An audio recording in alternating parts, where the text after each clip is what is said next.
Replaying the tape of life, is this possible? How predictable is evolution? The answer has long been debated by biologists grappling with the extent to which history affects the repeatability of evolution.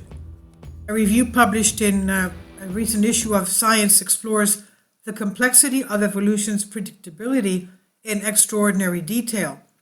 In it, researchers at Kenyon College, Michigan State University, and Washington University in St. Louis closely examined evidence from a number of empirical studies of evolutionary repeatability and contingency in an effort to fully interrogate ideas about contingency's role in evolution. The question of evolution's predictability was notably raised by the late paleontologist Stephen Jay Gould, who advocated the view that evolution is contingent and unrepeatable in his 1989 book, Wonderful Life. He said, "Replay the tape a million times and I doubt that anything like Homo sapiens would ever evolve again," is what Gould said. He mused, noting that being able to replay the tape, quote unquote, and give history a do-over would be impossible. Yet since the publication of Wonderful Life, many evolutionary biologists have taken up his challenge and conducted their own versions of Gould's experiment, albeit on smaller scales, and in doing so, they have reached different conclusions about the interplay between randomness of mutations, chance historical events, and directionality imparted by natural selection. How history plays out is not really predictable. Historical outcomes are contingent on long chains of events loaded with tiny little details. A dropped packet of cigars wrapped in a Confederate Army's marching orders was found by a Union soldier, which led to the Battle of Antietam, which led to Lincoln announcing the Emancipation Proclamation.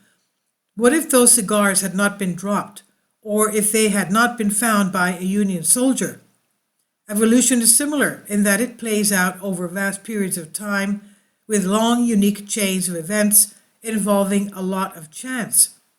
Unlike history, though, evolution has the deterministic force of natural selection, but that determinism is always in tension with the chanciness. How does that tension affect what evolves? Which is more important, contingency on details of history or determinism? This is what Zachary Blunt said. He's senior research associate at MSU and visiting assistant professor of biology at Kenyon College, who served as lead author of the review.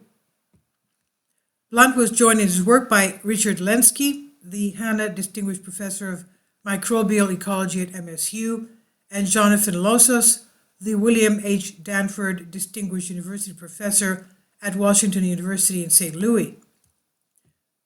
The idea of replaying life's tape, having a fresh start, is something almost everyone has thought about at some point in their own lives. It's also something that has long interested biologists, but on the grand scale of the history of life on Earth, Lenski said, since Gould introduced the metaphor of replaying life's tape, many studies have tried to characterize the repeatability of evolution. What our review shows is that there is no easy answer. Sometimes evolution produces strikingly similar solutions, and other times evolving lineages take very different paths even under the same circumstances. I think that's part of the fascination and beauty of evolution, that it produces both the expected and unexpected, perhaps like in our individual lives, but on a vastly larger scale, he said. Gould's thought experiment still stimulates robust debate, in part due to inconsistencies Gould introduced in how he described his replay metaphor, as well as confusion around the concept of contingency. Gould often conflated two common meanings of contingency, as dependence on something else and as chance event. Gould said there are multiple different literatures on Gould's idea, and these literatures are not taking to each other. And also, this is what Losso said. There are microbial evolution studies. There are all the studies of convergent evolution or lack of convergent evolution. And there's also a philosophical literature on what Gould meant when he said, replay the tape, quote unquote.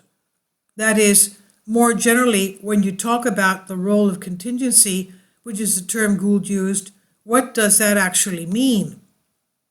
The review of existing empirical studies focused primarily on 3 types of replay studies: laboratory evolution experiments with fast-evolving organisms, experiments carried out in nature, and natural experiments that compare lineages that evolved under similar conditions. The comprehensive analysis revealed a complex picture of evolutionary change in which both contingency and determinism are evident. Blunt, Linsky, and Lossos examined a number of different types of laboratory experiments, including parallel replay experiments in which identical populations of an organism are separately evolved under identical conditions, and analytical replay experiments in which specimens are frozen from a parallel replay experiment and then resurrected and re-evolved from different points in time. This review includes study of long-term evolution experiments with E. coli, started by Linsky in 1988. The LTEE, the E. coli, had followed 12 populations of E. coli founded from a single clone for more than 70,000 generations. Samples of each population were frozen every 500 generations, allowing researchers to directly compare the evolving bacteria with their ancestors. Blunt, Linsky, and Lossos also examined experiments that attempt to replicate evolution in natural settings. Only a few such experiments exist to date, and their review of these experiments indicate to a high degree of repeatability in evolutionary responses to different historical conditions. Their review of comparative study of natural experiments further illuminated evidence of evolution's predictability. Similar features can independently evolve in multiple species, for example, anole lizards of the Caribbean, which separately evolved traits such as the length of their legs and tails to ease their life in their specific habitats. Yet convergence in evolution does not always occur. As their review shows, contingency can play a strong role in divergent evolution of various traits. Lossos said, "What we clearly see is that both convergence and lack of convergence occur a lot in the natural world. It's not just useful just to keep adding onto the 2 lists. The real question that people are now turning to is, why does convergence occur sometimes and not other times? That is where research is now headed. That's a question we need to focus on." So this is from Washington University in St. Louis on phys.org. Please leave your comments and thank you for your support. Support my Patreon account. The daily posts are 5 videos daily, and they are totally different from what I have on my YouTube channel. Thank you so much for your support and that you find all my content so interesting. You'll find the Patreon account details in the description box below.